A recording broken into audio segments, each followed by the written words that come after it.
మరి నంద్యాల నియోజకవర్గం డెవలప్మెంట్ కానీ ఎన్నో దేవస్థానాలతో నిండి ఉన్నటువంటి నంద్యాల పార్లమెంట్, ఈ పార్లమెంటులో శ్రీశైలమే కాదు అనేక రకాలుగా మహానంది కానీ లేకపోతే అహోబిలం కానీ ఇవన్నీ కూడా మహత్తరమైనటువంటి నియోజకవర్గంలో ఎన్నో దేవస్థానాలు ఉన్నటువంటి ఓంకారం కానీ సంగమేశ్వరం ఇవన్నీ కూడా నంద్యాల పార్లమెంటులో ఉన్నటువంటి దేవస్థానాలు, ఇవన్నీ డెవలప్ అవుతాయి. అదే రకంగా ఇంకొక వైపున మరి ఓర్వకల్లు ప్రాంతం అది కూడా బాగా ఇండస్ట్రియల్గా డెవలప్ అవుతూ ఉంది. సరే, దీన్ని ఆసరాగా తీసుకొని మరి జేబులు నింపుకుంటున్న వాళ్ళని గురించి పక్కన పెడితే మనం డెవలప్మెంట్ మాత్రం మోడీ గారి రాకతో అది ఒక టర్నింగ్ పాయింట్గా భావిస్తూ ఉన్నాను. మరి శబరమ్మ గారికి నేను ఈరోజు ఆయమ్మ వేరే అసైన్మెంట్తో వేరే చోటికి పోయింది. వారందరికీ కూడా ఉపాధి కల్పేటటువంటి మార్గాలు అన్వేషించమని శబరమ్మకు చెప్పాను. నేను ఆ లైన్లోనే వెళ్తాం.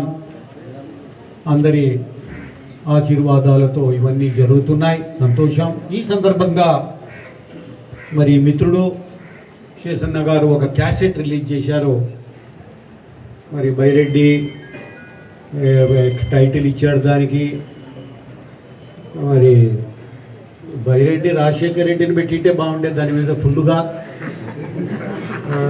మళ్ళీ దాన్ని కూడా ఎత్తుకపోయేటట్టున్నారు కొత్తవది. సరే, వీడియోలో ధైర్యం ఉండదు. అందరికీ మరి మరొక్కసారి నవరాత్రి సందర్భంగా శుభాకాంక్షలు తెలియజేసుకుంటూ దసరా శుభాకాంక్షలు ఇప్పుడే నేను విలేకరులకు, ఎలక్ట్రానిక్ అండ్ ప్రింట్ మీడియా సోదరులు అందరికి కూడా మరి నా యొక్క శుభాకాంక్షలు. పండుగ సందర్భంగా వారికి మరి చేస్తూ శుభాకాంక్షలు తెలియజేస్తూ నేను సెలవు తీసుకుంటాను. మరి మొట్టమొదటిసారిగా బైరెడ్డి మీద ఒక సాంగ్ క్రియేట్ చేసి దాన్ని రికార్డ్ చేసి ఈరోజు నా చేతుల మీదగానే రిలీజ్ చేయడం అనేది అభినందిస్తూ ఉన్నాను. మన చిన్న శేషన్న పగిడాల, ఒక దళితుడు, పేదవాడు, చిన్న రైతు, ఇటువంటివి మరి ఎంతో వ్యయ ప్రయాసలకు మరి లోనై నిర్మాణం చేసినటువంటి ఒక సాంగ్ రికార్డింగ్ అభినందిస్తూ ఉన్నాను చేసింది. ఈ సందర్భంగా అందరు కూడా నవరాత్రి శుభాకాంక్షలు తెలియజేసుకుంటున్నాను. నేను నందికొట్కూరు ప్రజలకు కానీ లేకపోతే రాయలసీమ ప్రజానీకానికి అందరికీ కూడా నవరాత్రి శుభాకాంక్షలు. దసరా కూడా 2వ తేదీ మరి మనం జరుపుకుంటాం. ముఖ్యంగా ఈ సందర్భంగా మరి మీరంతా ఆదరించి మంచి మెజార్టీతో నంద్యాల పార్లమెంటు సభ్యురాలిగా శబరమ్మను ఎన్నుకున్నారు మీరు. మరి ఈ యొక్క శ్రీశైలం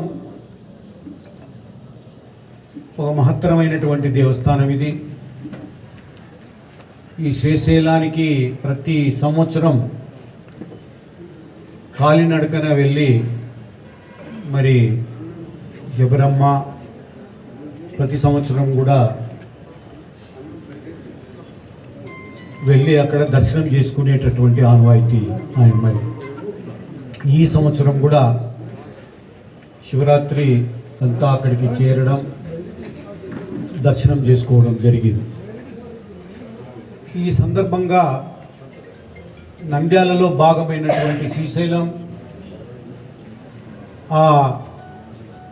మరి ఒకవైపున జ్యోతిర్లింగం, ఇంకొక వైపున శక్తిపీఠం ఉన్నటువంటి ఈ యొక్క మహత్తరమైనటువంటి దేవస్థానం, అక్కడ శ్రీశైలానికి రమ్మని, శ్రీశైలంలో ఉన్నటువంటి మరి జ్యోతిర్లింగాన్ని, శక్తిపీఠాన్ని దర్శించుకోమని చెప్పి ప్రధానమంత్రి నరేంద్ర మోడీ గారిని రిక్వెస్ట్ చేయడం,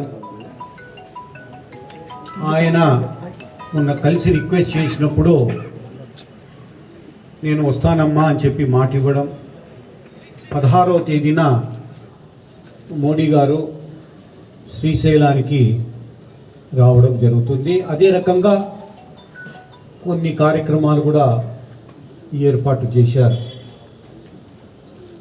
ముఖ్యంగా నరేంద్ర మోడీ గారి యొక్క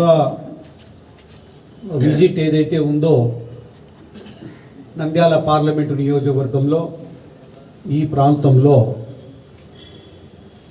దశ తిరగబోతా ఉంది. అది శ్రీశైలమైనా లేకపోతే డెవలప్మెంటల్ యాక్టివిటీస్ అయినా మరి ప్రధానమంత్రి ఇక్కడికి రావడము ఇదంతా కూడా